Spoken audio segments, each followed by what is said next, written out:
Bienvenue au domaine des Amiels, petit domaine familial à Mont-Blanc, près de Pézenas, Béziers, en Languedoc.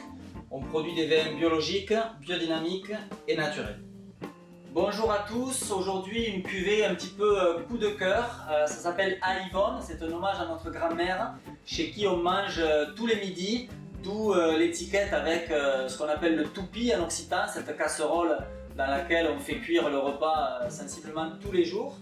C'est un blanc issu de Vermentino avec une inspiration bourguignonne en toute humilité, dans le sens où on va chercher quand même pas mal de richesse. On va élever le vin pendant un an en foudre pour essayer de donner un petit peu de gras, pour apporter un petit peu de tanin aussi, et d'aller chercher surtout beaucoup de complexité.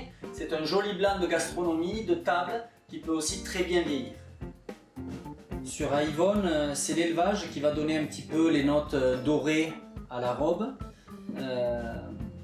On va avoir un nez assez expressif, avec déjà beaucoup de complexité. On a les arômes de Vermentino bien mûrs, qui se mêlent aux arômes naturellement issus du bois. Ça nous donne quelque chose d'assez élégant, un petit pot pourri un peu de saveur. En bouche, pour moi, il y a vraiment deux étapes dans le vin. Il y a l'attaque qui est vraiment sur la rondeur, le fruit, un côté typiquement méditerranéen, le boisé qui apporte aussi du gras. Et puis en final, on va retrouver l'acidité du terroir qui redonne de l'élan, qui redonne de la fraîcheur au vin, qui nous donne envie aussi de reboire une gorgée derrière.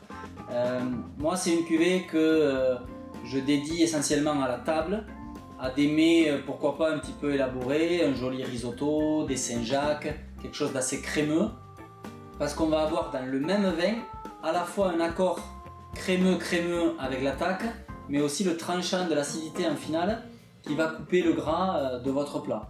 Pourquoi pas évidemment aussi de jolis fromages, mais voilà, c'est vraiment un vin en tout cas de gastronomie. C'est un vin qui mérite d'être ouvert pendant quelques temps. C'est une bouteille pour moi qu'il faut boire à deux et pas à plus, parce que sinon vous n'avez pas le temps de prendre la pleine conscience du vin.